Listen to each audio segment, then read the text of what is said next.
Hey everyone, welcome back to standing engineer. आज के इस वीडियो में बताऊंगा लेबर इन्फोर्समेंट ऑफिसर का जॉब प्रोफाइल क्या होता है। बेसिकली ये जो पोस्ट है बिहार में बीपीएससी के थ्रू रिक्रूटमेंट होता है, बट झारखंड में यहाँ पे लेबर इन्फोर्समेंट ऑफिसर का रिक्रूटमेंट जेएसएससी सीजीएल के थ्रू हो रहा है। जेएसएससी सीजीएल के अंतर्गत जितनी भी पोस्ट आई हुई है अभी तक, यानी 7 पोस्ट में से सबसे इम्पॉर्टेंट पोस्ट ये है लेबर इन्फोर्समेंट ऑफिसर का।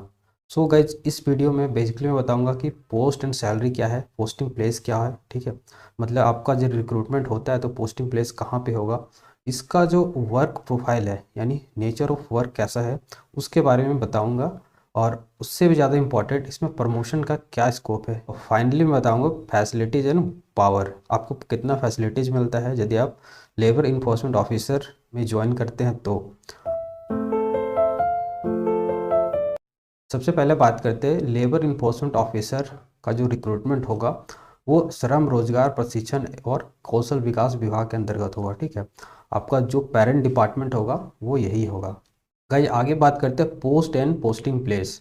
तो गाइस सबसे पहले ये जो पोस्ट है वो ग्रुप बी का है, नॉन गेस्टेड पोस्ट है। ठीक है, और इसका जो लेवल है लेवल 6 है, आप सभी को पता होगा आई थिंक। और इसमें पोस्टिंग प्लेस की बात करें दोस्तों तो यहाँ पे इनिशियली आप जब ज्वाइन करेंगे तो पोस्टिंग प्लेस आपका ब्लॉक में होगा यानी प्रखंड कार्यालय में होगा।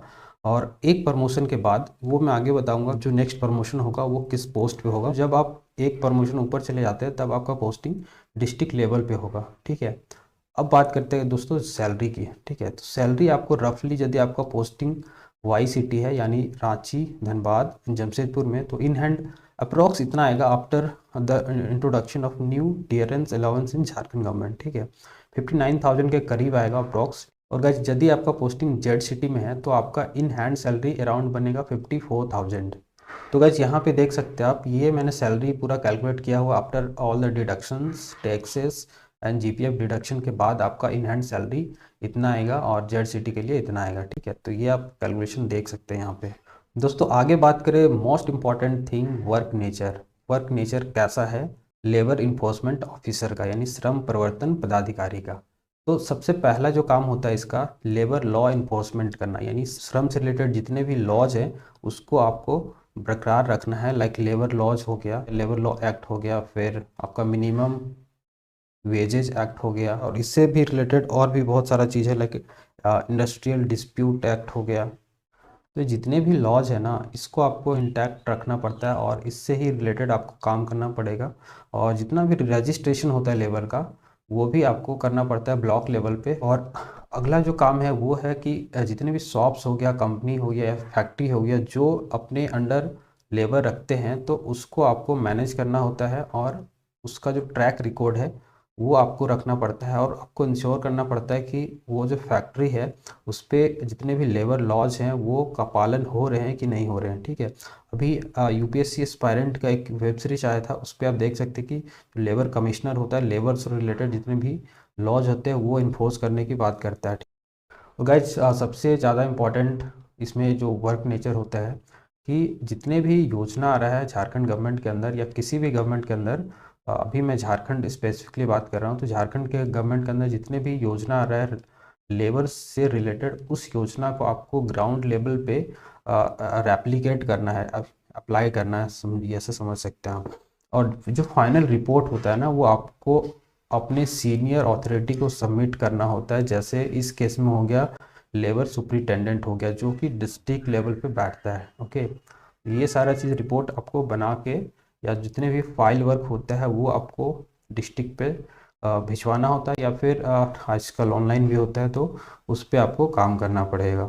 तो ये काफ़ी इंटरेस्टिंग काम है और इस पर ज़्यादा वर्कलोड नहीं रहता है, आप समझ सकते हैं।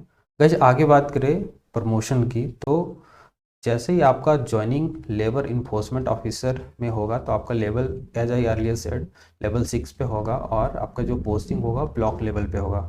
ओके, और इसमें जो ग्रेड पे रहेगा आपका वो 4600 रहेगा। अब जैसे ही आपका एक प्रमोशन हो जाता है तो आप बन जाते हैं लेबर सुपरिटेंडेंट यानी श्रम अधीक्षक। ठीक है, इसको हिंदी में श्रम अधीक्षक बोलते हैं। और लेवल 6 से आप देख सकते हैं डायरेक्ट आप लेवल 9 में आपका प्रमोशन हो जाता है और इसका ग्रेड पे 54 से ग्रेड पे होगा। और ये जो पोस्ट होता है वो ग्रुप बी का ही होता है, बट गैजेटेड होता है, ठीक है। यहाँ पे ग्रुप बी ये नॉन गैजेटेड था, ये वाला पोस्ट जब आप ज्वाइन करते हैं। तो गाइज ये जो प्रमोशन का ड्यूरेशन है ये आपको 8 साल लगभग लग जाता है, बट आपका प्रमोशन काफ़ी अच्छा पोस्ट पे हो जाता है। अगला जो प्रमोशन होगा आपका 9 से डायरेक्ट लेवल 11 में होगा, जिसका ग्रेड पे 6600 होगा।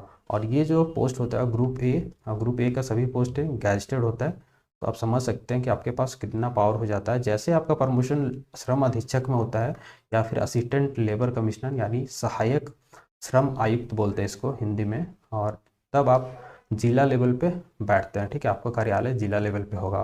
फिर अगला प्रमोशन की बात करें तो इसके बाद यानी सहायक श्रम आयुक्त के बाद बनते हैं आप उप श्रम आयुक्त, ठीक है, यानी डिप्यूटी लेबर कमिश्नर, जिसका पे लेवल होता है 12 होता है और इसका जो ग्रेड पे होता है वो 7600 होता है, जो कि काफ़ी इम्प्रेसिव है। और इसमें पावर भी दोस्तों बहुत ज़्यादा होता है।